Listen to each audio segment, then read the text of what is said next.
पारदर्शवानः नैके विद्वांसः गणेस्मिन् समुपस्थिताः स्युरेव।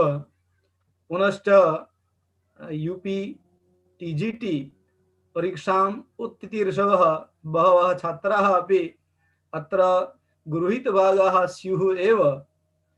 पुनश्च श्री राजेश महोदयाः मम मित्रं सन्ति, तेषामपि पुनः आभारं प्रकटीकृत्य अत्र प्रदत्तविषयः वर्तते व्याकरणशास्त्रे सन्धिविधानं चेत् अस्मिन् विषये हिंदी भाषाम् अनुसृत्य छात्राणां बालानां सुखबोधाय यथाशक्ति यथाधीतं यथामति टेस्ट परीक्षाम् अनुसृत्य ये सन्धयः अत्यन्तम् आवश्यकाः सन्ति तेषां विषये वयम् अत्र समाहत्य चर्चां करिष्यामहे। आप सभी का राष्ट्रीय संस्कृत मंच में हार्दिक हार्दिक स्वागत है। परमादरणीय परम मित्र ऐसे राजेश मिश्रा जी, जिनका कितना मैं आभार मानूं उतना कम है, क्योंकि उन्होंने मुझे यह सुनहरा अवसर दिया है। तो हमारा जो विषय है, विषय व्याकरण शास्त्र बहुत विशाल है और उसमें प्रत्येक शब्द जो है वो भी चिकित्सा स्वरूप है। तो संधि जो है वह अनिवार्य व्याकरण का एक अंग है और इसी विषय को लेकर के आज से हम ये जो टेट के सिलेबस में जितनी भी प्रमुख संधियां बच्चों के अध्ययन में आ रही है, जो कि परीक्षार्थियों को अत्यंत उपयोगी है, उन सभी संधियों के विषय में हम कुछ यथाशक्ति अध्ययन करेंगे। तो श्री राजेश जी की अनुमति से स्क्रीन शेयर करके हम अध्ययन का प्रारंभ कर सकते हैं। राजेश जी, मेरा आवाज बिल्कुल सुनाई दे रहा है आपको ठीक से? जी सर, बहुत अच्छी तरह। और आपको होस्ट हैं, आप स्क्रीन शेयर कर सकते हैं सर। जी जी, अवश्य अवश्य जी, थैंक यू, आभार। बिल्कुल 6:05 अभी हुए हैं और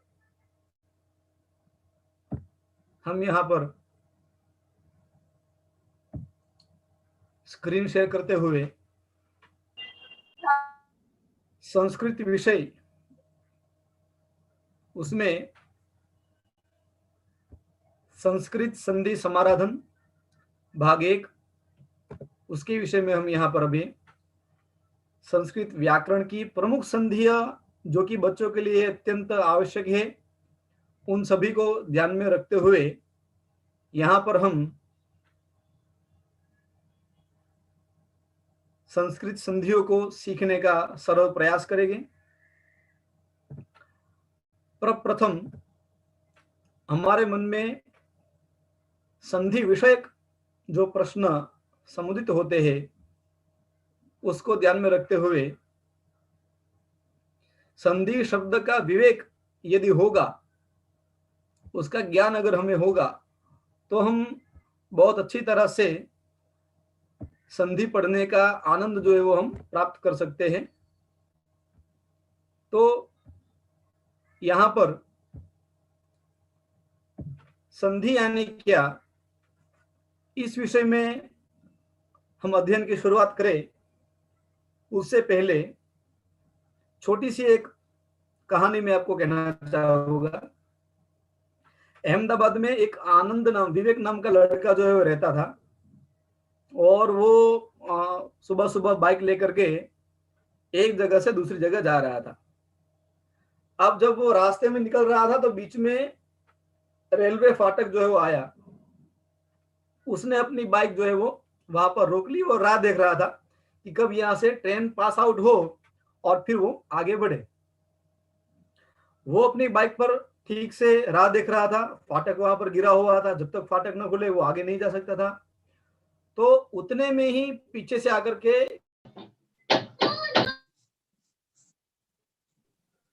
सर अनम्यूट कर लीजिएगा, गलती से म्यूट हो गए आप।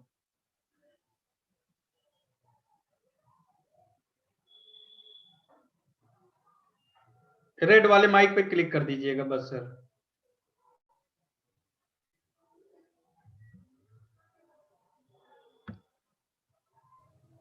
जी, तो वो विवेक नाम का लड़का जो है वो राह देख रहा था कि कब ट्रेन आए, यहाँ से पास आउट हो और फिर मैं यहाँ से आगे बढ़ूं। बस उतने में ही एक बाइक वाला आया और उसने से पीछे से आकर के टक्कर दे दी। अब विवेक को तो गुस्सा आ गया कि भाई इतना देख नहीं सकता है कि यहाँ पर फाटक है और इतनी जोर से बाइक चला रहा है। तो उसने पीछे देखा कि भाई जरा देख करके बाइक चलाया करो, मेरी बाइक से टक्कर दे दी। तो वो पीछे वाला जो आदमी था उसके सामने देख करके हंस रहा था। अब इसको और गुस्सा आया विवेक को। विवेक सोच में पड़ गया कि इसको मैं बोल रहा हूं और फिर भी ये हंस रहा है।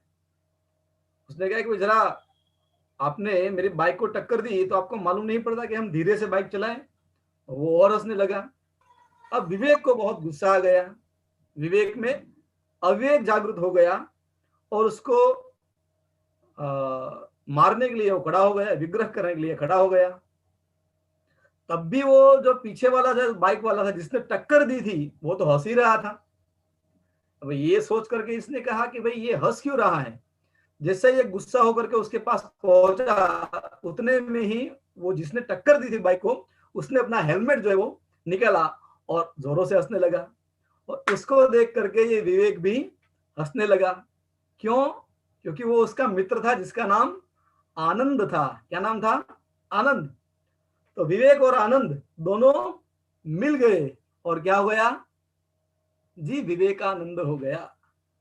तो इसी को हम क्या कहेंगे? संधि कहेंगे, है ना। जब तक उसने हेलमेट नहीं निकाला तब तक विग्रह था, झगड़ा था। जैसे ही उसने हेलमेट निकाला और उसने देखा अरे ये तो मेरा मित्र है आनंद, और विवेक और आनंद दोनों ही मिल गए और क्या हो गया?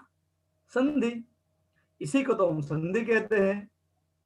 तो जैसे लौकिक व्यवहार में हम संधि करते हैं या विग्रह करते हैं, वैसे ही व्याकरण शास्त्र में भी संधि और विग्रह ये दोनों चीज अत्यंत महत्वपूर्ण है। इसीलिए संधि शब्द का विवेक यदि होगा तो संधि को पढ़ने में निश्चय ही आनंद आएगा।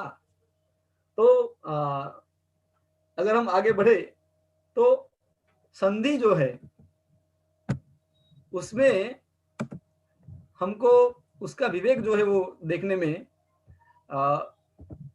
कि भाई संधि शब्द सुनते ही कुछ प्रश्न हमारे मन में उठते हैं कि भाई संधि शब्द की व्युत्पत्ति क्या है, ठीक है। उसके बाद संधि शब्द का अर्थ क्या है, भी तो हमको जानना चाहिए। उसके बाद संधि शब्द की परिभाषा क्या है। फिर यह भी प्रश्न उठेगा कि संधि और संहिता क्या है, विग्रह या विच्छेद ये चीज क्या है, ये भी हमको जिज्ञासा होगी। उसके बाद संधि की प्रमुख प्रक्रियाएं कौन कौन सी है, ये भी प्रश्न हमारे मन में उठेगा। और संधि के भेद कितने हैं, ये 7 प्रश्न सामान्य रूप से हमारे मन में समुदित होंगे, खड़े होंगे कि भाई संधि की व्युत्पत्ति क्या है, संधि शब्द का अर्थ क्या है, संधि की परिभाषा क्या है, संधि और संहिता में क्या भेद है, विग्रह या विच्छेद क्या होता है, भाई संधि की प्रमुख प्रक्रियाएं कौन कौन सी है, और संधि के भेद क्या है। तो अब हम आगे बढ़े तो हमको मालूम पड़े कि संधि शब्द की व्युत्पत्ति जो है बहुत बढ़िया यहाँ पर दी गई है। सम उपसर्ग है, धा धातु है और कृत प्रत्यय है की, जिससे कि संधि शब्द व्युत्पन्न हुआ है। अब देखो हमारे यहाँ दीदी जहां पर पीछे आता है तो वहां लड़कियों के नाम होते हैं लौकिक व्यवहार में, जैसे कि निधि है। तो निधि जो है वो सुनकर के निधि कैसी, ऐसा हम सोचने लगते हैं क्योंकि हमने बेटियों का, लड़कियों का नाम जो है वो निधि रखा हुआ सुना है। किंतु सबसे आवश्यक बात यहाँ पर यह है कि संधि शब्द है वह शब्द संस्कृत में पुल्लिंग में है, ये हमें खास ध्यान में रखना है। इसमें हमें गड़बड़ी नहीं करनी है। क्यों नहीं करनी है? क्योंकि जब हम टेट टाट परीक्षा जो है उत्तीर्ण तो हम कर लेंगे, लेकिन जब इंटरव्यू में हम जाएंगे और हमको कोई पूछेगा कि भाई संधि शब्द जो है उसका लिंग क्या है, तो तब हमें उनको जवाब देना है संधि शब्द का लिंग जो है वह स्त्रीलिंग नहीं, वरन संधि शब्द वो पुल्लिंग में है। ये ज्ञान हमें होना चाहिए, ये अत्यंत आवश्यक है। इसीलिए मैंने यहाँ पर स्पष्टता की है कि संधि शब्द जो है वह पुल्लिंग में है। अब संधि शब्द का अर्थ क्या है, संधि क्या मतलब क्या है? तो संधि यानी मेल, जैसे हमने आपको बताया वो विवेक जो है उसका आनंद से मेल हो गया, योग हो गया, संयोग हो गया और संधि हो गई। ठीक है, संधि यानी मेल। अब संधि शब्द की परिभाषा व्याकरण शास्त्र की दृष्टि से क्या होगी? तो वर्णानाम परस्परम विकृतिमत संधानम संधि। बहुत ध्यान से सुनिएगा, क्योंकि जब कभी विद्वानों के बीच हम इंटरव्यू देने के लिए बैठते हैं तो ये सारे प्रश्न जो है वो कहीं ना कहीं हमारे उपयोग में आ ही जाते हैं। इसीलिए अत्यंत सावधान होकर के हमें क्लास में बैठना है।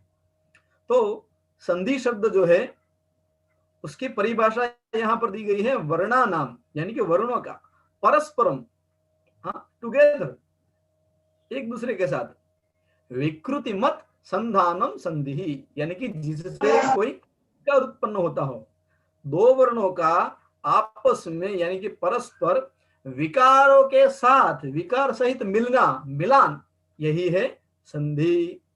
और विकृति का मतलब यहां पर लेना है हमें वर्ण का परिवर्तन, यानी कि दो वर्णों का मिलन होने पर जहां पर परिवर्तन होता है किसी न किसी प्रकार का, तो उसे हम संधि के नाम से पहचानते हैं।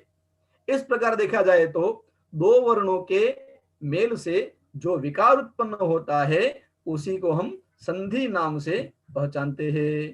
ठीक है, तो वर्णानाम परस्परम विकृतिमत संधानम संधि। ठीक है, अब संधि शब्द जो है उसमें जैसे कि यहाँ पर रमा प्लस ईशः, यहाँ पर पूर्व पद और उत्तर पद, ये दो चीज जो है हमें बहुत ही ध्यान में रखनी चाहिए। ठीक है, तो यहाँ पर रमा शब्द जो है वो पूर्व में है और पर में है ईशः शब्द। तो रमा शब्द जो है यहाँ पर उसमें रमाधन ईशः रमेशः, यहाँ पर रमा में आ जो है उसको हम अलग कर लिए, उसके बाद ईश के ई को हमने अलग कर लिया। अब आ और ई इन दोनों का मेल क्या होगा? तो आ और ई दोनों के मिलने पर उन दोनों के स्थान पर विकार के रूप में, है ना, अभी हमने पढ़ा वर्णानाम विकृतिमत संधानम संधि, यानी कोई विकार उत्पन्न होता है। ठीक है, कोई नई चीज वहां पर आती है जो पहले नहीं थी और अब संधि के कारण वो आ गई, तो उसको हम कहेंगे विकार।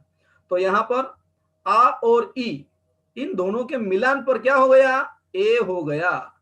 तो रम ए और शह, आ प्लस ई इज इक्वल ए हो गया। तो रमेश जो है ये गुण संधि का उदाहरण है। यहां पर हमको यह जानना चाहिए कि इस उदाहरण में रमा के मां के अंदर विद्यमान जो अंतिम स्वर है आ तथा ईश शब्द के पहले स्वर जो है ई, इन दोनों के मिलने पर जो ए वर्ण में परिवर्तन हो गया, हाँ, डेफिनेशन क्या थी? वर्णानाम विकृतिमत संधानम संधि, वर्णों का परस्परम विकृतिमत संधानम संधि, वर्णों का परस्पर विकार युक्त जो संधान होता है उसी को हम संधि कहते हैं। ठीक है, तो यहाँ पर विकार क्या हो गया? तो आ और ई इन दोनों के मिलने पर ए जो है वो उसका विकार हो गया, जिससे कि वर्ण परिवर्तन हो गया। और यह वर्ण विकार या वर्ण परिवर्तन ही क्या है? संधि है। ठीक है, यहाँ सबसे बढ़िया ध्यान देने की चीज, मैंने पहले भी आपको एक चीज बताई, इंटरव्यू में आप जाएगा तो संधि शब्द जो है उसका लिंग पूछेंगे, तो उसका लिंग कौन सा है?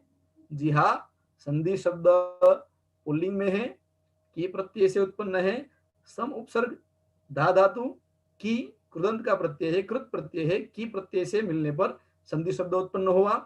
जितने भी शब्दों के पीछे दी आता है वे सारे पुल्लिंग ही होते हैं, चाहे संधि ही हो, वारिधि ही हो, ठीक है, या ऐसा कोई भी शब्द हो, तो ये सारे जो है वो पुल्लिंग शब्द होते हैं। तो ये हमें खास ध्यान में रखना, क्योंकि इंटरव्यू में ये प्रश्न पूछा जाता है कि संधि शब्द का लिंग कौन सा है। बिल्कुल उसी प्रकार एक दूसरा प्रश्न जो है वो भी संधि में, संधि के लिए पूछा जाता है। कौन सा प्रश्न मैं आपको बता रहा हूं, देखिए यहां मैंने लिखा हुआ है ध्यातव्य। संधि और समास में क्या अंतर है, ऐसा प्रश्न इंटरव्यू में शास्त्रज्ञ जो है, विशेषज्ञ जो है वो हमको पूछते हैं कि भाई समास और संधि इन दोनों में अंतर क्या है। तो बहुत बढ़िया और पूछा जाने वाला प्रश्न है, इसलिए मैं आपसे चर्चा कर रहा हूं। समास और संधि में क्या अंतर है, तो संधि जो है वो दो वर्णों के बीच में होने वाली प्रक्रिया है, दो वर्णों के बीच में। It is process between two letters. Sandhi is process between two letters, दो वर्णों के बीच में होने वाली ये प्रक्रिया है। जैसे कि विवेकानंद हमने अभी देख लिया, विवेक और आनंद ये दोनों मिल गए, विवेकानंद हो गया। विवेक शब्द का अंतिम स्वर है अ और आनंद शब्द का पहला स्वर है आ। इन दोनों को मिलने पर इन दोनों के स्थान पर एक स्वर आकर के बैठ गया जो है आ, इसलिए विवेकानंद ऐसा हुआ। अच्छा, विवेकानंद का मतलब क्या है, अगर यह सोचे, बहुत सुंदर मतलब है। विवेके एव आनंद यस्य सह विवेकानंद, यानी कि आनंद तो है लेकिन कैसा है भाई, लिमिट में, विवेक में रख करके जो आनंद मिलता है उसी को विवेकानंद कहते हैं। और इसीलिए स्वामी विवेकानंद जो है वो हमारे आदर्श है। तो संधि और समास में यह अंतर है कि संधि जो है दो वर्णों के बीच की प्रक्रिया है, जबकि समास जो है वो क्या है, दो शब्दों के बीच की प्रक्रिया है। It is a process between two words और टू लेटर, ये दो शब्दों के बीच में होने वाली प्रक्रिया है। ठीक है, अब इसका उदाहरण क्या है तो स्वामी विवेकानंद के गुरु जो है उन्हीं का अगर हम उदाहरण ले ले तो राम कृष्ण परमहंस, ये समास वाला उदाहरण है। ठीक है, स्वामी विवेकानंद जो है तो यहाँ पर भी समास और संधि दोनों होती है। विवेक प्लस आनंद विवेकानंद और विवेके एव आनंदो यस्य सह विवेकानंद, ये पहला वाला जो बोला मैं वो संधि है और दूसरा जो है वो उसका सामासिक विग्रह हुआ। लेकिन ये तो क्या, दो ऐसे शब्द है जिसमें अंतिम स्वर और पहला स्वर मिल गया, इसलिए विवेकानंद में हम संधि भी कर सकते हैं और समास भी कर सकते हैं। लेकिन विवेकानंद जी के जो गुरु है राम कृष्ण परमहंस, तो यहाँ पर हम संधि नहीं कर सकते। क्यों, क्योंकि it is a process between two words, यहाँ पर शब्दों के बीच में प्रक्रिया हो रही है।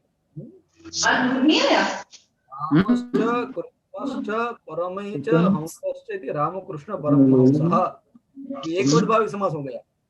तो यहाँ पर ये शब्द, सारे शब्द मिलकर के एक व्यक्ति का नाम है जो कि स्वामी विवेकानंद के गुरु है। तो इसीलिए खास ध्यान में हमको बिठा लेना है कि संधि जो है वो वर्णों के बीच में होने वाली प्रक्रिया है, जबकि समास जो है वो शब्दों के बीच में होने वाली प्रक्रिया है। ठीक है, अब थोड़ा हम आगे बढ़ रहे हैं। यहाँ पर हमको देखना है संधि और संहिता, इन दोनों के अंदर क्या अंतर है। तो संधि के लिए अनिवार्य तत्व जो है वह है संहिता। पाणिनीय व्याकरण की दृष्टि से संधि की व्याख्या एक सूत्र में दी गई है। कौन सा सूत्र है, परः सन्निकर्षः संहिता, अर्थात दो वर्णों का अत्यंत सन्निकट हो जाना, समीप आ जाना, नजदीक आ जाना, उसी को हम संहिता कहते हैं। और यहाँ पर संहिता और संधि ये दोनों ही क्या है, एक दूसरे के पर्यायवाची शब्द है। तो संहिता के विषय में व्याकरण शास्त्र में एक नियम जो है वो अत्यंत प्रसिद्ध है। यह बहुत ही समझने लिए अत्यंत आवश्यक यह कारिका है व्याकरण शास्त्र की, कि संहिता यानी संधि जो है वो कहाँ होती है। तो संहितैक पदे नित्या, नित्या धातुपसर्गयोः, नित्या समासे वाक्ये तु सा विवक्षाम अपेक्षते, यानी कि संहिता अर्थात संधि जो है वो एक पद में, यानी कि एक शब्द में, वन वर्ड, उसमें नित्य यानी कि अनिवार्य रूप से होती ही है। क्योंकि जब तक वर्णों का परस्पर संधान नहीं होता है तब तक वो पद जो है वो पूर्ण नहीं बनता है। इसलिए यह अनिवार्य रूप में एक पद में संहिता यानी कि संधि जो है वो नित्य है, अनिवार्य है। दूसरी चीज यहां पर बदलाई गई श्लोक में, नित्या धातु उपसर्गयो हो, उपसर्ग और धातु में संहिता नित्य और अनिवार्य होती है। तीसरा बदलाया गया है, सामासिक पदों में संहिता नित्य और अनिवार्य होगी। चौथा बदलाया गया है, वाक्य में संहिता या संधि विवक्षाधीन यानी कि वक्ता की इच्छा के अधीन होती है। यानी कि ये चार इसके प्रकार यहां पर हमको बतलाए गए। अब हम इसको वन बाय वन देखें तो यहां पर संहितैक पदे नित्या यानी कि एक पद में संहिता संधि जो है वो नित्य होती है। उसके उदाहरण यहां पर दिया गया है, शे प्लस अनम शयनम। अब यहां एचो यवाय सूत्र से अय होकर के शयनम ऐसा रूप बन गया। फिर भो धन अनम भवनम। वो भो और अनम ऐसा हम व्यवहार में नहीं लाते हैं वाणी में कि भाई शे अनम करने जा रहा हूं, ऐसा हम नहीं बोलेंगे कभी। हम क्या बोलेंगे भाई, तो हम एक शब्द ही बोलेंगे, शयन करने जा रहा हूं, ठीक है ना। तो वो क्या हुआ, तो वो हुआ एक पद। एक पद यानी एक शब्द। शयन जो है वो एक शब्द है ना। मैं रात को 10 बजे शयन करने जा रहा हूं, ऐसा ही बोलेंगे हम। रात को 10 बजे शे अनम करने जा रहा हूं, तो ऐसा कोई व्यक्ति समझ में, किसी के समझ में आएगा नहीं। बिल्कुल उसी प्रकार भवन शब्द है, उसमें भी भोधन अनम, गईधन अकह गायकः, पौधन अकह पावकः। तो ये संहिता के पदे नित्य यानी कि एक पद में, एक शब्द में संहिता यानी कि संधि जो है वो कैसी है, तो अनिवार्य है। उसके बाद बदला है, उसके बाद है धातु उपसर्गयो हो नित्य। धातु और उपसर्ग इन दोनों के योग में भी संधि जो है वो कैसी है, नित्य है। जैसे कि यहाँ पर नी जो है वो उपसर्ग है, प्र पर अप सम अनु अव निस निर, ये जो उपसर्ग है 22, ठीक है ना। तो उसमें नी जो है उपसर्ग है और अवेदयत it is form of past tense. अवेदयत, वेदयति, वेदयति और अवेदयत जो है उसका लंग लकार का फॉर्म है। तो नी प्लस अवेदयत न्यवेदयत, तो यहां पर संधि जो है वो भी नित्य है। इसको आप नी अवेदयत ऐसा हम नहीं बोलेंगे, न्यवेदयत ही बोलेंगे, ठीक है।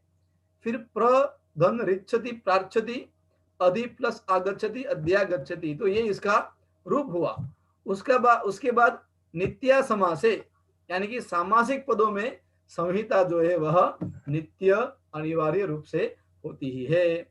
जैसे कि शिवस्य आलयः, ये उसका सामासिक विग्रह हुआ। कैसा विग्रह हुआ, सामासिक विग्रह हुआ। तो शिव धन आलयः, शिवालयः, ये समस्त पद है, समास वाला शब्द है, इसलिए यहाँ पर संधि जो है वो कैसी हो गई, अनिवार्य। उसके बाद दिव्य च तत् अस्त्र च, दिव्यास्त्र सामासिक विग्रह हुआ ये। तो यहाँ पर भी दिव्यास्त्र शब्द में भी कैसा होगा ये संधि, तो अनिवार्य, ठीक है। तो इस प्रकार समास में भी संधि जो है वो अनिवार्य है। अब यहाँ पर वाक्ये तु संहिता वक्तु विवक्षाम अपेक्षते, संहिता पदे नित्या, ये कारिका आपको खास कंठस्थ होनी ही चाहिए। संहिता कहाँ होती है, 4 जगह पर होती है, 3 जगह पर नित्य, 1 जगह पर अनित्य। संहिता पदे नित्या, नित्य धातु उपसर्गयो हो, नित्या समासे। तो चौथे नंबर पे क्या है, वाक्य में क्या है, वाक्ये तु सा विवक्षाम अपेक्षते, यानी कि वाक्य में संहिता जो है वो वक्ता की इच्छा के अनुसार, यहाँ पर वाक्य में संहिता यानी कि संधि विवक्षाधीन होती है, अर्थात वक्ता की इच्छा के अधीन है। यदि आप चाहे तो संधि करे या चाहे तो न करे, it is 100% dependent upon what you wish to speak.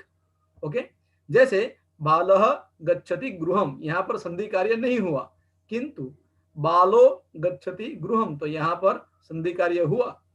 बिल्कुल उसी प्रकार से तत्र कह संदेह अस्ति, हाँ तत्र कह अस्ति संदेह, यहाँ पर संधि कार्य नहीं हुआ, लेकिन तत्र कोस्ति संदेह, तो यहाँ पर संधि कार्य हुआ। तो इस प्रकार संहिता के बारे में हमने थोड़ा जानकारी जो है हमने पाई। अब संधि और विग्रह ये क्या है, तो संधि विग्रह या संधि विच्छेद ये दोनों जो है वो एक दूसरे के पर्यायवाची शब्द है, ठीक है। संधि युक्त वर्णों को अलग अलग करना ही संधि विच्छेद या संधि विग्रह होता है, यानी कि जो शब्द दो है, दो शब्द मिलकर के एक शब्द जो बना हुआ है विवेकानंद, तो विवेकानंद अगर किसी का नाम है तो उसको हम स्प्लिट करेंगे, we will split between two words, तो वहां पर उसको जो हमने विच्छेद किया उसी को हम विग्रह भी कहेंगे, ठीक है। तो संधि यानी होता है मिलना और विच्छेद या विग्रह का अर्थ होता है अलग करना। यहाँ पर गणेश का संधि विच्छेद होगा गणधन ईश, यानी कि जितने भी ग्रुप है महादेव के, भगवान शिव के जितने भी गणों हैं उन सभी गणों में सबसे श्रेष्ठ है, गणों का राजा जो है वो ईश है, भगवान गणपति जी। उसके बाद विद्यार्थी शब्द का विच्छेद होगा विद्याधन अर्थी, विद्या यही अर्थी, हाँ विद्या प्राप्त करने के लिए जो अर्थी है उसी को हम विद्या अर्थी यानी कि चाहने वाला, है ना।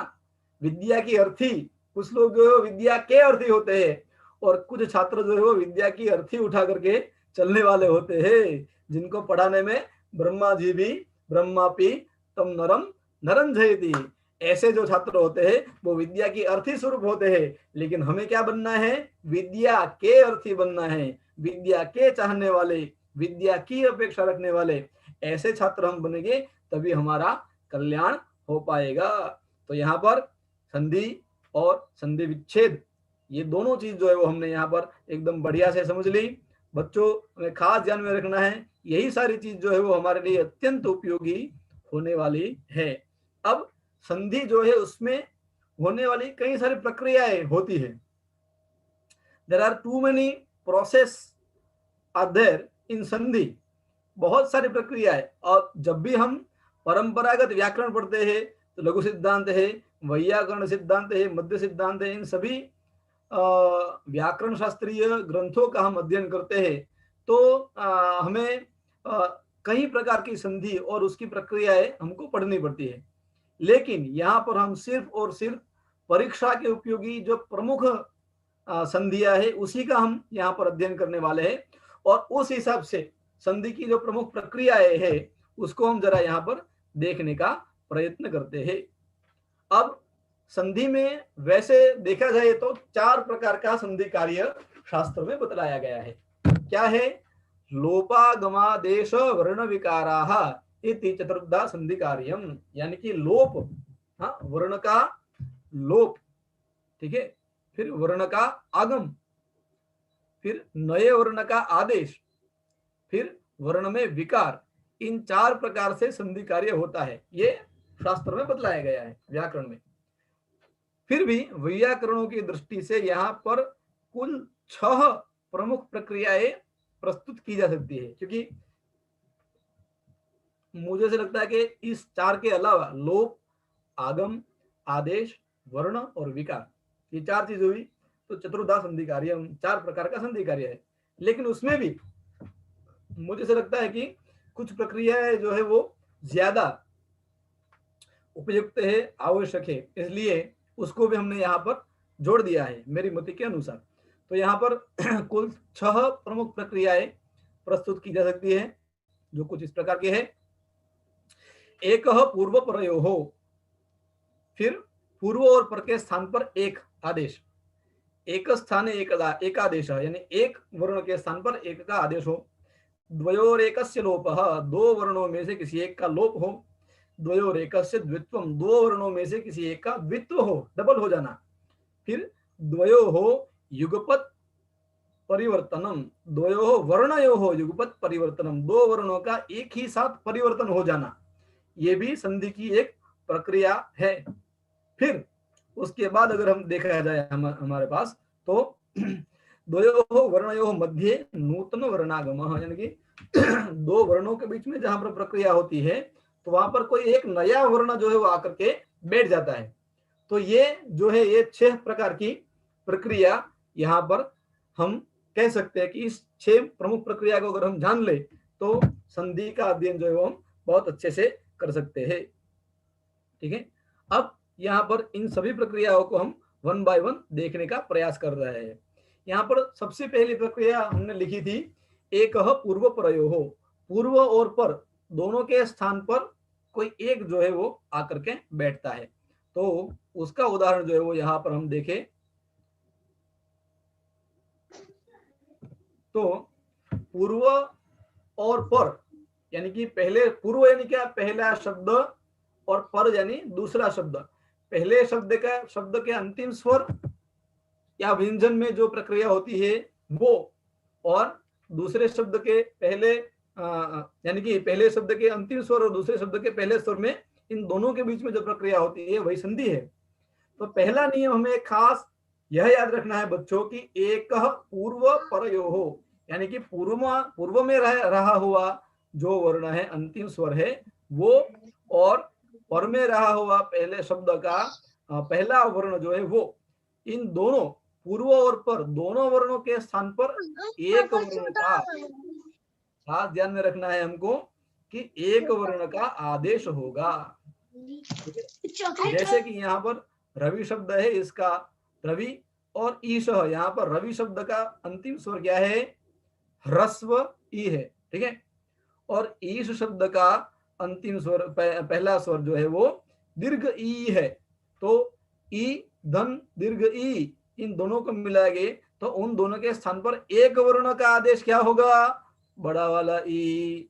ठीक है, तो ये क्या हो गया, एक पूर्व प्रयो हो, ये जो हमारा जो नियम है वो यहाँ पर घटित हो गया, सिद्ध हो गया। ठीक है, उसके बाद सेकंड नंबर पर हम देखें तो नर प्लस इंद्र, नरेंद्र। तो यहाँ पर अ प्लस ई, ये दो अलग अलग वर्ण हैं, इन दोनों वर्णों के स्थान पर एक वर्ण का आदेश हो गया। ठीक है, तो इन दोनों के स्थान पर क्या आ गया, तो यहाँ पर ए, जो एक वर्ण का आदेश आकर के हो गया वो ए है। तो नर प्लस इंद्र, अ प्लस ई इज इक्वल ए, ये भी गुण संधि का उदाहरण है, नरेंद्र। ठीक है, उसके बाद तीसरा उदाहरण अगर हम यहाँ पर देखें, तथा प्लस एव इज इक्वल तथैव। तो यहाँ पर पहले शब्द का अंतिम स्वर है आ, दूसरे शब्द का प्रथम स्वर जो है वो है ए, और आ और ए इन दोनों के स्थान पर एक वर्ण का आदेश क्या होगा, ऐ होगा। तो तथा प्लस एव तथैव, मया प्लस एव मयैव, तदा प्लस एव तदैव, ऐसे बहुत सारे उदाहरण जो है वो हम देख सकते हैं। ठीक है, तो ये पहला नियम हो गया। उसके बाद दूसरा है एक स्थाने एकादेश, यानी कि पहला और दूसरा शब्द जो है उन दोनों में से किसी एक के स्थान पर एक आदेश होगा, उसकी बात हम यहाँ पर अभी करेंगे। तो क्या होगा, किसी एक के स्थान पर एक आदेश होगा, यानी दो वर्णों के निकट आने से केवल पूर्व वर्ण में ही विकार, दैट मीन्स परिवर्तन होता है। जैसे कि इति शब्द है और आदि शब्द है, इति प्लस आदि इज इक्वल इत्यादि। तो यहाँ पर पहले शब्द का अंतिम स्वर है क्या, ई। ठीक है, बहुत ध्यान से सब यहाँ पर पढ़िएगा क्योंकि बहुत मेहनत से यह किया हुआ है, बनाया है। तो पहले शब्द का अंतिम स्वर है ई, दूसरे शब्द का प्रथम स्वर है आ। तो यहाँ पर एक स्थाने एक आदेश, यानी कि एक के स्थान पर एक आदेश, यानी कि केवल पूर्व वर्ण जो है उस पूर्व वर्ण यानी कि इति के तकार में रहा हुआ जो ह्रस्व ई है, ये वाला ई, उसके स्थान पर एक आदेश क्या होगा, य। तो इति का ई जो है वो तम में से हट जाएगा, तो जो है वो आधा हो जाएगा, हलंत हो जाएगा, और उसके बाद ई के स्थान पर आकर के बैठ जाएगा य। तो केवल पूर्ण एक स्थान है, एक आदेश हो गया क्या, यकार। ई के स्थान पर यह आदेश हो गया तो इत्यादि ही, ऐसा शब्द बन गया। ठीक है, दूसरा उदाहरण है मधु प्लस अरिहि मध्वरिहि। मधु शब्द का अंतिम स्वर क्या है? उ है। और अरि शब्द का प्रथम स्वर क्या है? अ है। तो यहाँ पर इसी एक स्थान एकादेश को हम समझ रहे हैं अभी, इसीलिए यहाँ पर हमको ध्यान देना है कि यहाँ पर क्या होगा, एक स्थान एकादेश में केवल पूर्व में रहा हुआ जो वर्ण है उसी में विकार यानी कि परिवर्तन होगा। तो पूर्व में क्या है? मधु शब्द है। मधु शब्द का अंतिम स्वर क्या है? उ है। उसके स्थान पर क्या आदेश हो जाएगा? वह आदेश हो जाएगा। तो मधु के उ के स्थान पर वह आदेश जब हो गया तो म ध आदा व प्लस अरि मध्वरि ऐसा हुआ। तो एक स्थाने एकादेश। अब इसका अंतिम उदाहरण हम समझ रहे हैं। ने प्लस अनम इज इक्वल नयनम। तो नकारोत्तर वृत्ति यानी नकार में रहा हुआ अंतिम स्वर क्या है? भाई नकार में अंतिम स्वर है ने में ए। तो न आधा हो गया, उसका अंतिम स्वर यहाँ पर हो गया ए। ए के स्थान पर एक स्थान एकादेश के सिद्धांत के हिसाब से यहाँ पर अय हो गया, एचो यवाया हुआ सूत्र के हिसाब से। तो ए के स्थान पर अय आदेश हो गया, बन गया क्या? नई।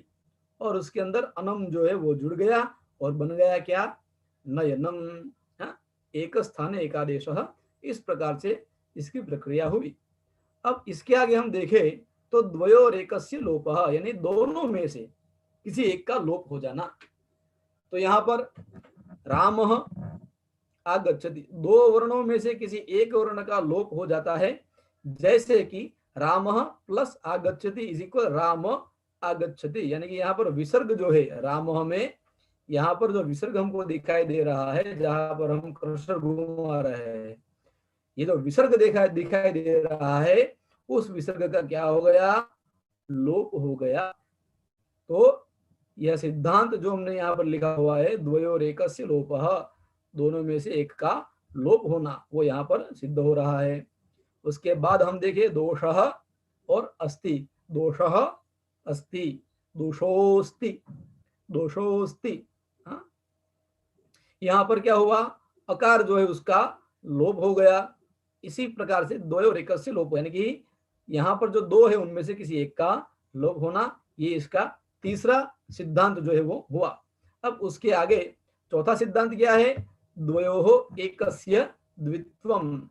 दो शब्दों के पहले शब्द का अंतिम, दूसरे शब्द का पहला, दोनों में से किसी एक का द्वित्व होना यानी कि double, it will be dual.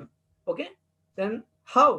तो यहाँ पर हम देखते हैं कि दो वर्णों में से किसी एक वर्ण का द्वित्व हो जाना। तब जैसे कि एकस्मिन और अवसरे, यहाँ पर अंतिम व्यंजन जो है वो क्या है? नकार है, वो भी कैसा है? हलंत है, आधा है। वो आधा नकार जो है उसके बाद प्लस के बाद क्या है? अवसरे। एकस्मिन प्लस अवसरे इज इक्वल एकस्मिन अवसरे। तो यहाँ पर न जो है वो कैसा हो गया? ये एक न था यहाँ पर, जो अब यहाँ पर द्वित्व होकर के दो हो गए, हाँ डबल हो गया, तो द्वित्व हुआ। एकस्मिन अवसरे एकस्मिन अवसरे द्वयोर एकस्य द्वित्वम, हाँ dual, it will be twice. उसके बाद अस्मिन एव, अस्मिन एव, यहाँ पर भी नकार जो है उसका द्वित्व हो गया। उसके बाद तस्मिन इति, तस्मिन नीति, हाँ तस्मिन नीति निर्दिष्टे पूर्वस्य, हाँ ये सूत्र भी हम पढ़ते हैं व्याकरण में। तो तस्मिन इति तस्मिन नीति, ये इसका चौथा सिद्धांत हुआ। अब इसका पांचवा सिद्धांत क्या है? तो द्वयोः वर्णयोः युगपत्, साथ में ही परिवर्तनम, दोनों वर्णों का एक साथ परिवर्तन हो जाना। युगपत् परिवर्तनम, द्वयोः युगपत् परिवर्तनम। कभी कभी दोनों वर्णों में एक साथ परिवर्तन होगा। अब ये कैसा होगा? तो जैसे तत् प्लस शिवः, तत् प्लस शिवः इज इक्वल तत्शिवः, तत्शिवः, तत्शिवः। कैसे हुआ भाई ये? तो यहाँ पर हम देखेंगे दो वर्ण, दोनों वर्णों में से एक साथ परिवर्तन है कि यहाँ त जो है वो चेंज होकर के च बन गया, श जो है वो चेंज होकर के छ बन गया। तो यहाँ पर द्वयोः वर्णयोः युगपत् परिवर्तनम, यानी कि दोनों वर्णों का एक ही साथ परिवर्तन हो जाता है। अब उसी प्रकार दूसरा उदाहरण है वाक का आधा, वाक प्लस हरि ही वाक घरी ही। हाँ, भगवान की वाणी यानी भगवत गीता, वाक घरी ही का मतलब होता है भगवत गीता, भगवान श्री कृष्ण की वाणी जी। तो क्या है वो, तो वहां पर वाक का क जो है वो हलंत है, और प्लस के बाद पहला व्यंजन जो है वो ह है, तो क के स्थान पर क्या हो गया, ग। ठीक है, वर्ग का तृतीय अक्षर, और ह जो है उसका ग हो गया, वाक घरी ही। ठीक है, यहाँ पर त प्लस श, यहाँ ऊपर इस उदाहरण के हिसाब से हमने लिखा है, यहाँ पर त प्लस श वर्णों में संधि हुई तो त को च और श को छ हो गया। तो ये पांचवा सिद्धांत था। अब इसका छठा सिद्धांत जो है वो कुछ इस प्रकार का है, द्वयोः वर्णयोः मध्ये नूतन वर्णागम। खास ध्यान रखना है, क्या है, द्वयोः वर्णयोः मध्ये, दो वर्णों के बीच में क्या होगा, नूतन वर्णागम, एक नया वर्ण, एक नया लेटर आकर के बैठ जाएगा। हाँ, जैसे पुराण में आता है ना कि भाई सूर्य और चंद्र दोनों के बीच में राहु आकर के बैठ गया, ठीक है ना। तो वैसे ही यहाँ दो वर्ण है, उन दो वर्णों के बीच में आकर के एक नया वर्ण जो है वो बैठ जाता है। ठीक है, अब ये कैसे होगा, तो इसके भी उदाहरण हम यहाँ पर देख लेते हैं। कभी कभी दोनों वर्णों के, यहाँ प्रिंट मिस्टेक है, दोनों वर्णों के बीच कोई तीसरा नया वर्ण चला आएगा, यानी कि जो दो वर्ण है क्ष और छ, इन दोनों के बीच में एक नया वर्ण आकर के बैठ जाएगा, जिससे कोई लेना देना ही नहीं है। वो कैसे होगा, वो जब हम संधि की प्रक्रिया पढ़ेंगे। ठीक है, और यहाँ पर तो हम क्या परीक्षा लक्ष्य ही अध्ययन कर रहे हैं, तो उसी को ध्यान में रखते हुए हम सब संक्षेप में ही पढ़ने का प्रयत्न कर रहे हैं। ठीक है, तो यहाँ पर द्वयोः वर्णयोः मध्ये नूतन वर्णागमः वृक्ष प्लस छाया, वृक्ष छाया। ठीक है, तो यहाँ पर पहले शब्द का यानी वृक्ष शब्द का अंतिम वर्ण जो है क्या है, क्ष है, और दूसरे शब्द का छाया शब्द का पहला वर्ण क्या है, छ है, और इन दोनों के बीच में कौन आकर के बैठ गया भाई, तो वो क्या है, च है, च दोनों के बीच में आकर के बैठ गया, वृक्ष छाया। ठीक है, तो च के रूप में एक नया वर्ण आकर के बीच में बैठ जाता है। तो इसी प्रकार से यहाँ पर संधि जो है उसके छह प्रक्रिया जो संधि की है वो हमने यहाँ पर देखी। ठीक है, अब संधि जो है उसकी 6 प्रक्रिया देखने के बाद हम यहाँ पर संधि के जो कुछ चुनिंदा भेद है, ठीक है, उन भेदों के विषय में हम जानेंगे। तो देखो यहाँ पर भी प्रश्न ऐसा आ रहा है जो कि इंटरव्यू में हमको पूछते हैं, किसी अच्छी स्कूल वगैरह में अगर हम इंटरव्यू देते हैं या कॉलेज लेवल पे भी अगर हम इंटरव्यू दे रहे हैं, तो वहां पर भी ये प्रश्न जो है, जो 3-4 प्रश्न मैंने पहले बताए और ये वाला प्रश्न जो भी अभी मैं बताने जा रहा हूं, तो ये सारे प्रश्न क्या है, कॉलेज के इंटरव्यू में या स्कूल के इंटरव्यू में आपको पूछने की संभावनाएं रहती है, क्योंकि वहां पर विषय के विशेषज्ञ आकर के हमारा इंटरव्यू लेते हैं, साक्षात्कार लेते हैं, तो इसलिए हमारे लिए ये सब जानना जरूरी है। तो इसी हिसाब से मैंने यहाँ पर कुछ लिखा हुआ है, प्रयत्न किया हुआ है। अच्छा, तो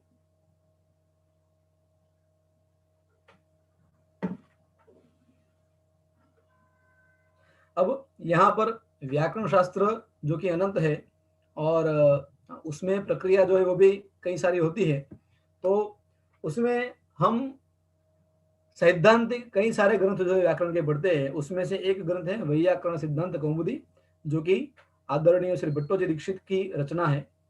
तो वैयाकरण सिद्धांत कौमुदी के आधार पर संधि जो है उसके टोटल यहाँ पर 5 भेद जो है बताए गए हैं, जो कि संस्कृत प्रेमियों में पंच संधि के नाम से सुप्रसिद्ध है। यानी कि ये जो पंच संधि जो है, ये बहुत सुना हुआ शब्द लगेगा आपको कि हाँ ये कुछ सुना हुआ है, पंच संधि, लेकिन बड़े बड़े संस्कृत के जो क्षेत्र में रहकर काम करते हैं उनको भी ये 5 संधि कौन सी है वो उनके स्मरण में होता नहीं है। तो ये पंच संधि जो है वो भी बहुत बढ़िया चीज है एक, क्योंकि मूल रूप से सब तीन ही संधियों को पहचानते हैं, अच, हल और विसर्ग। तो यहाँ पर पंच संधि जो है वो मुख्य रूप से ऐसे है। प्रथम संधि जो है वो अच यानी कि स्वरों की संधि है। अच संधि जो है यानी कि दो स्वरों के मिलान पर जो प्रक्रिया होगी उसमें उसे हम अच संधि कहेंगे, क्योंकि यहाँ पर पूर्व शब्द जो है उसका अंतिम स्वर जो है, अंतिम वर्ण जो है वो स्वर होगा, और पर यानी कि दूसरा शब्द जो है उसका प्रथम अक्षर जो है, वर्ण जो है वो भी स्वर होगा। तो पूर्व और पर दोनों में ही स्वर होने के कारण जो प्रक्रिया होगी संधि की उसको हम स्वर संधि के नाम से जानेंगे। ठीक है, इसके भी कई भेद है। तो पूर्व और पर दोनों में क्या होना चाहिए, स्वर होना चाहिए। देखो हम आगे फिर ये भी हम आपको बताएंगे कि संधि को पहचानने की ट्रिक क्या है। हाँ, how to recognise the sandhi word, how to recognise the sandhi word, कैसे हम संधि को पहचान सकते हैं, तो उसकी भी ट्रिक हम आपको आगे के दिनों में बताएंगे। तो यहाँ पर अच संधि यानी कि स्वर संधि, इसका मतलब क्या होगा कि भाई दोनों ओर स्वर होने चाहिए, तब जाकर के स्वर संधि जो है वो होगी। उसके बाद है प्रकृति भाव। प्रकृति यानी क्या, नेचर ऐसा बोलते हैं ना, स्वभाव। यहाँ पर प्रकृति का अर्थ जो है जैसा है वैसा ही रहे, जिसमें किसी भी प्रकार का परिवर्तन न आए। हाँ, संधि करने के बावजूद भी जहां कोई परिवर्तन नहीं आ रहा है, जैसा है वैसा ही रहेगा। हवा जो है वो सदियों से पहले हवा जैसी थी वैसी ही आज भी हवा है, जो हम प्राणवायु के स्वरूप में लेते हैं और जीते हैं। ठीक है, सूर्य जो है वो भी प्रकृति है, प्रकाश देता था हजारों सालों पहले भी देता था, आज भी दे रहा है। ठीक है, तो ये प्रकृति है जिसमें कोई परिवर्तन नहीं आता है। तो यहाँ पर प्रकृति भाव संधि जो है वो ये जो तीन संधि है उसमें से स्वर संधि में इसका अंतर्भाव हो जाता है लघु सिद्धांत में। ठीक है, तो ये हुआ प्रकृति संधि। हाँ, प्रकृति भाव संधि पहली स्वर है, स्वर संधि है पहली, जिसमें अच यानी कि स्वरों के बीच में संधि होगी, प्रकृति भाव संधि। उसके बाद तीसरे नंबर पे आती है हल यानी कि व्यंजनों की संधि, यानी कि पहले शब्द का अंतिम वर्ण जो है वो क्या होना चाहिए, वर्ण, it should be consonant, then only there will व्यंजन संधि, हल संधि। तो पहले शब्द का अंतिम वर्ण व्यंजन होगा, दूसरे शब्द का प्रथम जो वर्ण है वो प्रायः व्यंजन और कभी कभी स्वर होगा, तो वहां पर भी हल संधि यानी कि व्यंजन संधि होगी। उसके बाद चौथे क्रम पर आता है विसर्ग संधि, ये बहुत फेमस है। और पांचवें नंबर पे है स्वादि संधि, सु ओ जस अम और शस टाभ्यम बिस गेभ्यम बिस गसिभ्यम बिस गस और सम गियो सुप, ये एक सूत्र है। हाँ, तो ये जो स्वादि, जो सु आदि प्रत्यय जो है सु ओजस इत्यादि, उनको ध्यान में रख करके जो संधि का विभाग भट्टोजी दीक्षित ने किया है उसको हम स्वादि संधि के नाम से पहचानते हैं। ठीक है, लघु सिद्धांत में ये सारी संधि दी है, लेकिन अच संधि में ही प्रकृति भाव यानी सेकंड नंबर की जो ये संधि है इसका अंतर्भाव लघु सिद्धांत कौमुदी में स्वर संधि में यानी अच संधि में किया गया है, और स्वादि संधि है उसका भी अंतर्भाव यहाँ पर किया गया है। इसलिए लघु सिद्धांत कौमुदी के हिसाब से संधि जो है उसके सिर्फ 3 प्रकार है। इन संधियों के में से मुख्य रूप से हम 3 संधियों का अध्ययन यहाँ पर करेंगे। पहला है अच संधि यानी कि स्वरों की संधि, दूसरा है हल यानी कि व्यंजन की संधि, और तीसरा है विसर्ग संधि यानी कि विसर्ग की संधि। इन 3 प्रकार की संधियों का हम यहाँ पर अध्ययन करेंगे। ठीक है, अब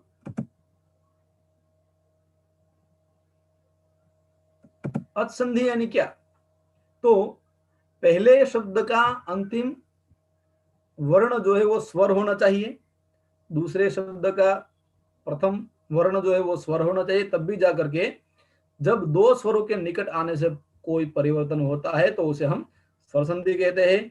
संक्षेप में स्वर के स्थान पर होने वाला आदेश को ही स्वर संधि कहते हैं। यहाँ बहुत ध्यान देना है हमें कि संक्षेप में स्वर के स्थान पर होने वाले आदेश को ही हम स्वर संधि कहेंगे।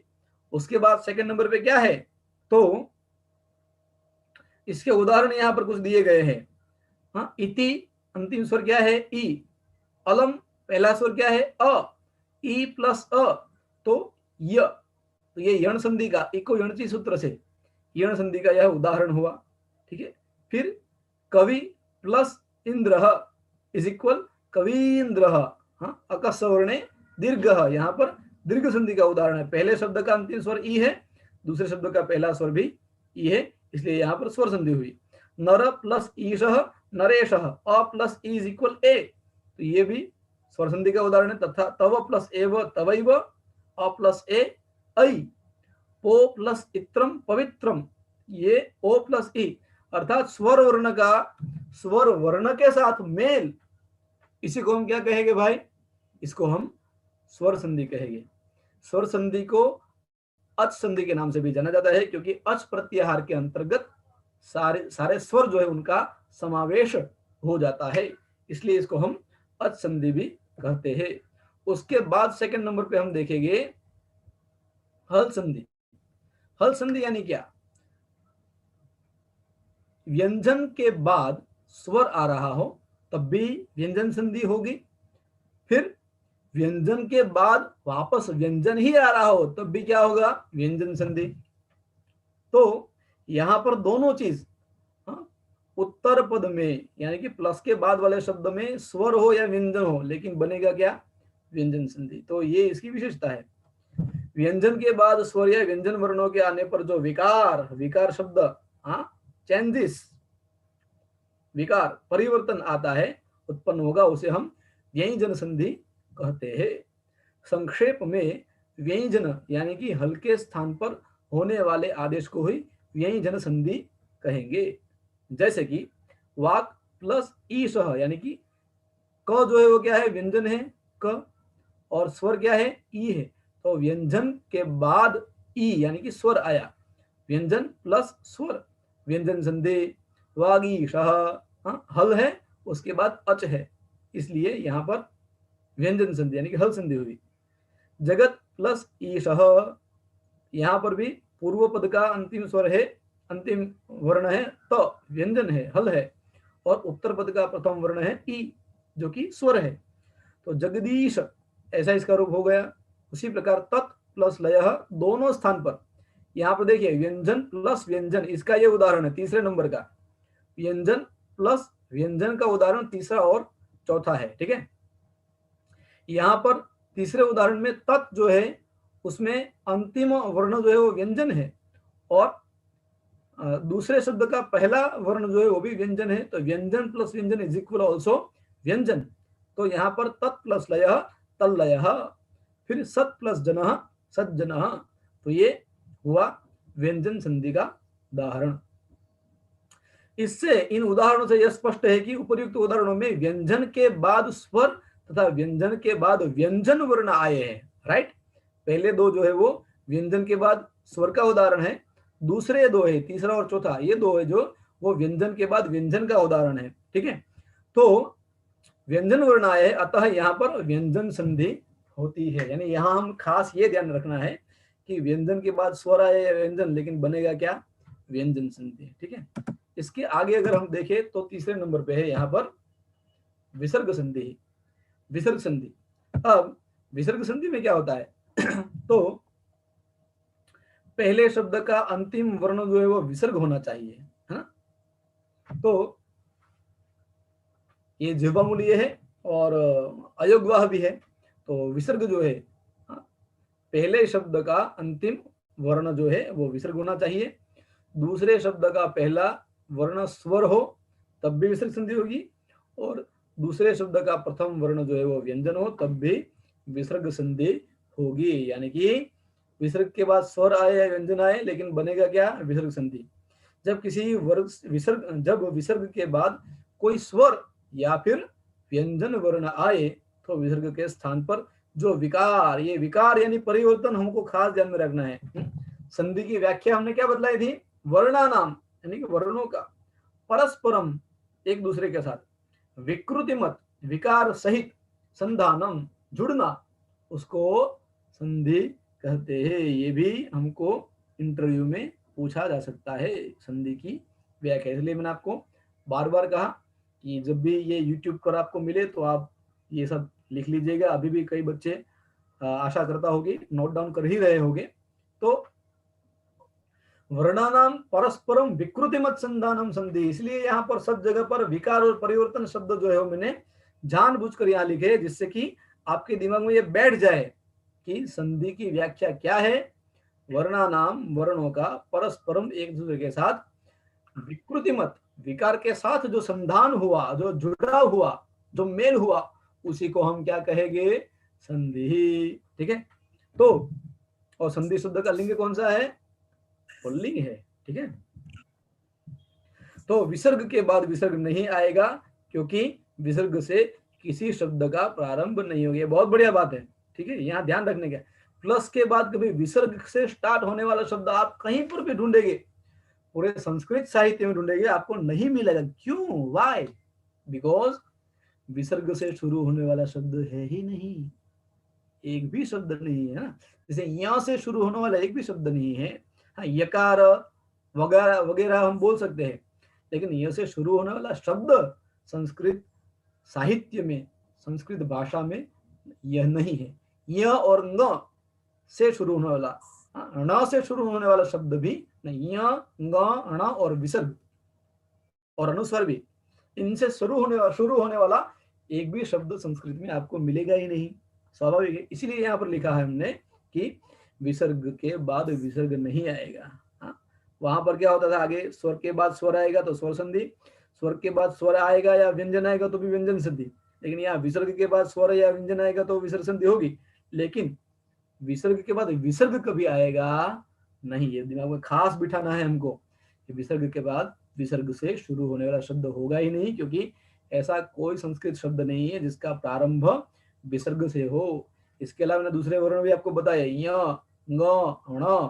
ठीक है, इनसे भी शुरू होने वाला संस्कृत साहित्य में कोई शब्द नहीं है, सिवाय के हम ऐसा बोले कि यह ककार है, यकार है, वैसे ही गकार, यकार और णकार बोले तो वो शब्द बनेगा। वर्णात्कार ऐसा एक उणादि सूत्र है, उससे बनेगा। लेकिन वस्तुतः य, ण और ङ से शुरू होने वाला और विसर्ग से शुरू होने वाला कोई शब्द संस्कृत साहित्य में है ही नहीं। अब संक्षेप में ऐसा कह सकते हैं कि विसर्ग के स्थान पर होने वाले आदेश को ही विसर्ग संधि कहेंगे।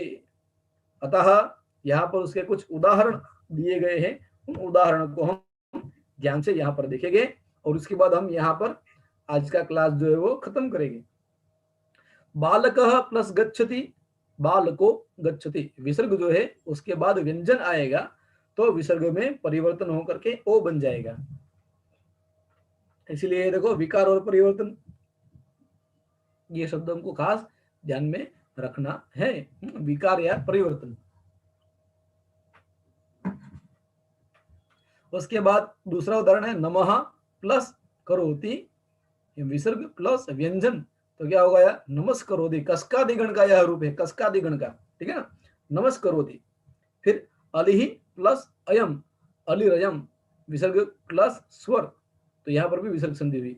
यहाँ विसर्ग के बाद स्वर या व्यंजन आ रहा है, अतः विसर्ग संधि का ये उदाहरण है। ठीक है, तो इसी प्रकार हम यहाँ पर विसर्ग संधि जो है उसका अध्ययन करने का हम प्रयत्न कर रहे हैं कि जिसके द्वारा हमको सरल से सरल रूप से संधि का ज्ञान जो है वो प्राप्त हो।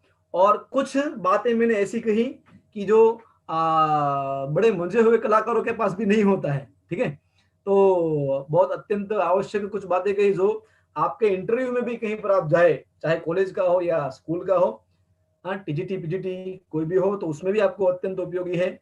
तो ऐसे कुछ रहस्यमय जो प्रश्न थे वो भी हमने यहाँ पर हमारी मति के अनुसार आपको बदलाए। और आप सभी सुज्ञ छात्र जो कि टेट की तैयारी कर रहे हैं, टाट की तैयारी कर रहे हैं, उन सभी को खूब खूब हार्दिक शुभकामनाएं ठाकुर जी की असीम कृपा से। और परिश्रम करके आप सभी सफल हो, ऐसी हार्दिक शुभकामनाओं के साथ मैं अपने वक्तव्य को यहाँ पर विराम देता हूँ। नमस्कार। आदरणीय गुरु जी, बहुत बहुत धन्यवाद। जी। ध्यान एक भी बार इधर से उधर नहीं हुआ है।